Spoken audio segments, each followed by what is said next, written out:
Comment dois-je réagir puisque mes parents, mes enfants, puisque d'autres enfants, puisque je ne sais pas qui peut avoir accès à ces vidéos, je vais vous faire part de ce que je viens de découvrir avec le plus de calme possible.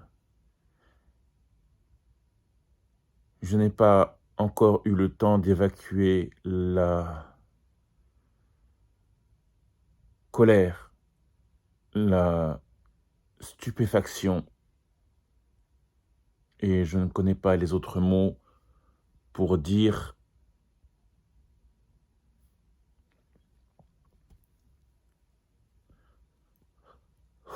ô combien ma tête et mon cœur sont complètement chamboulés.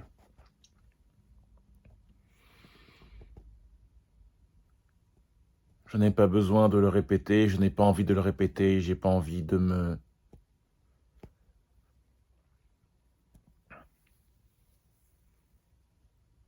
J'ai pas envie de... J'ai pas le besoin de... Je trouve pas les mots pour parler. J'aimerais bien crier, mais je trouve pas le courage de crier. Ça fait très très longtemps, des mois que je veux crier, hurler, de rage, de colère, d'incompréhension. Mais je n'arrive pas car je n'ose pas. J'en ai la nausée sur ce que je viens de découvrir sur YouTube.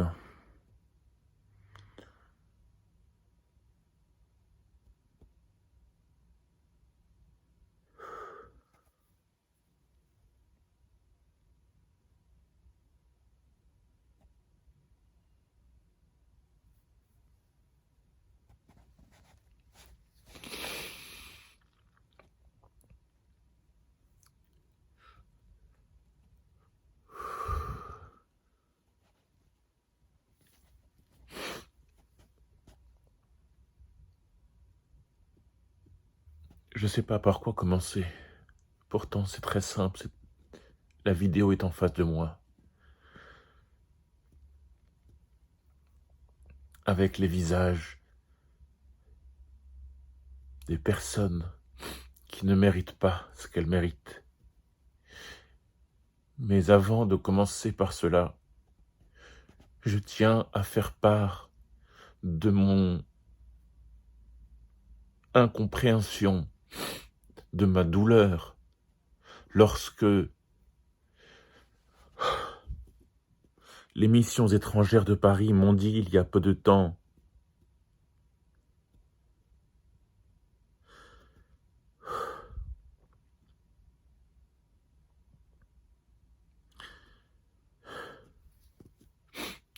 Père Philippe, il est à la campagne, il est au couvent d'eux,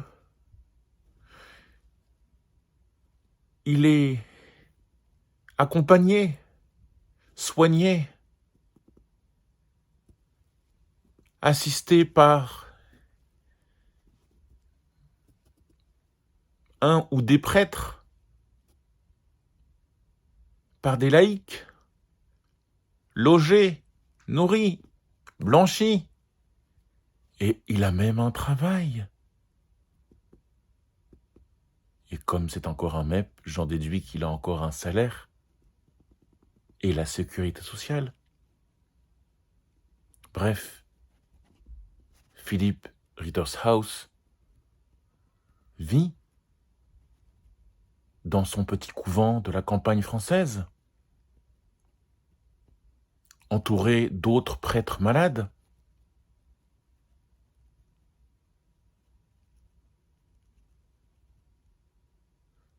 Le prêtre dont on a découvert des histoires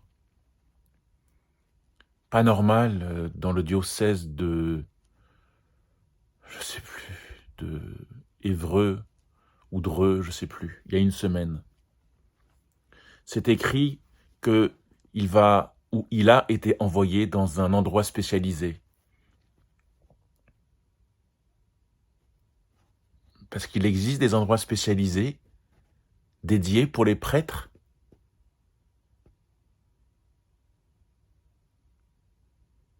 La vie est mal faite, bande de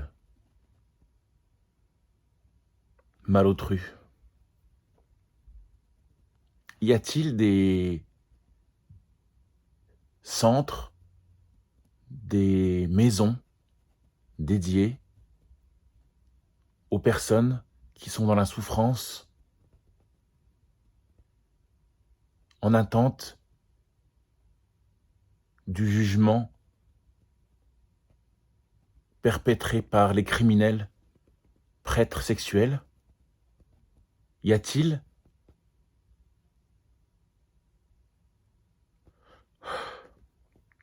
Non, il n'y a rien de tout ça. Pourquoi quand moi j'ai téléphoné à SOS Autisme, SOS Asperger, SOS France Victime, à chaque fois on me répond « Prochain rendez-vous dans 3 mois ». Ou alors c'est « Non, on est complet. Vous ne rentrez pas dans la bonne case. Allez voir un psychiatre ». Je téléphone à un psychiatre et la réponse est « On ne prend plus de consultation. On est surbooké. » Ou alors « Rendez-vous dans 3 mois ». Ou l'autre psychiatre c'était « Rendez-vous dans 6 mois ». Est-ce que vous pensez? Ben non, vous ne pouvez pas penser puisque vous n'êtes pas dans mon cerveau, vous n'êtes pas dans le cerveau des personnes dans mon genre. Vous pensez qu'on a assez de force pour mener combat, pour trouver un refuge, pour être aidé? Ou dans la plupart des cas, les gens qui nous écoutent, les prêtres, les hommes d'église, qui, cela, je ne les accuse pas, cela n'est pas de leur faute, mais ils n'ont pas les bons mots pour dire en me disant « Repartez, refaites-vous une vie, oubliez, pensez à autre chose ». Bref, ce que je voulais vous dire, depuis le même lit où je suis depuis mon retour au Japon, à Kagoshima, le même lit, le même endroit où je sors que... Bref, ça on s'en fiche. Je ne sais pas pourquoi, je ne sais pas comment, mais je regardais une émission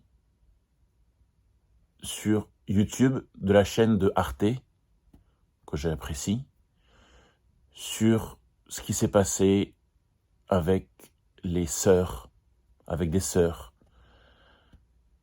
Une affreuse affaire. Je regarde pas par passion, par joie, je regarde pour essayer de trouver, de mettre des mots sur ce qui m'arrive, sur ce monde, sur pourquoi, quand, comment, qui, pourquoi. Car encore une fois, je répéterai, jusqu'à la fin, je vis seul, sans aucune aide. Le monde est vraiment mal fait. Venons-en au but. Le titre de la vidéo, c'est de la chaîne KTO, toujours KTO. Mais ça ne veut pas dire du mauvais KTO. Ordination diaconale et sacerdotale des missions étrangères de Paris. Présidé par le cardinal André XXIII, archevêque de Paris et président de la Conférence des évêques de France. Signe d'une nouvelle vitalité missionnaire vers l'Asie. Les postulants accepteront la devise des missions étrangères de Paris. Ad vitam, ad extra, ad gentes. Les 3 prêtres MEP seront envoyés en Malaisie, à Madagascar, au Japon, pour éveiller les chrétiens à devenir de véritables missionnaires et honoreront eux-mêmes la mission ad gentes. Quant aux 3 diacres, ils apprendront leur pays de destination à l'issue de leur ordination. Cette émission date du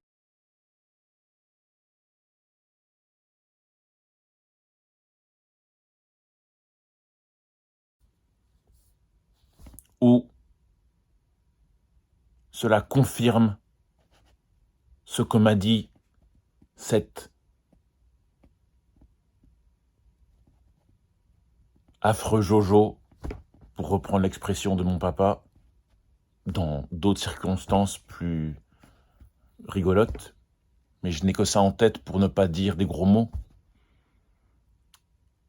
C'est où donc cela confirme ce que m'a dit cet affreux homme, Monseigneur Georges Collomb, le soir du 29 novembre 2022, à la terrasse d'un café, à côté des Missions étrangères de Paris. Tout ce qu'il m'a dit, en mensonge, mais par moments, en vérité, ce qui m'a profondément choqué. J'en ai la preuve. Ce jour où Philippe Rittershaus a été ordonné prêtre et envoyé au Japon, cette célébration, ordination, a été faite par Monseigneur André 23 et le père supérieur de l'époque, le père Georges Collomb. Le soir du 29 novembre 2022, Monseigneur Georges Collomb de La Rochelle m'a expliqué le processus de l'Église des Missions étrangères de Paris concernant les prêtres, concernant les jeunes personnes séminaristes qui demandent, qui souhaitent à devenir prêtres. Si jamais le père supérieur qui les suit, si jamais des prêtres des MEP, le recteur, le vicaire, le supérieur, entend que l'un des séminaristes est homosexuel et a reçu et a eu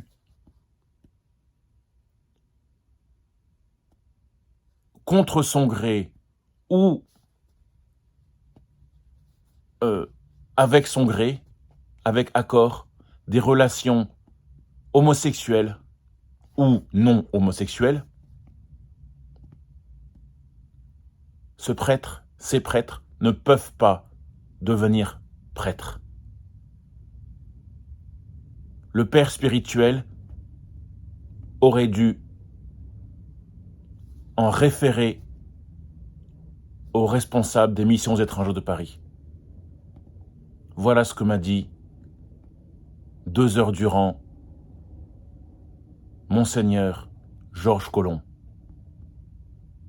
évêque de La Rochelle et ancien supérieur des Missions étrangères de Paris, aux côtés de Gilles Rétinger, aux côtés de Bernard Jacquel, aux côtés de beaucoup d'hommes.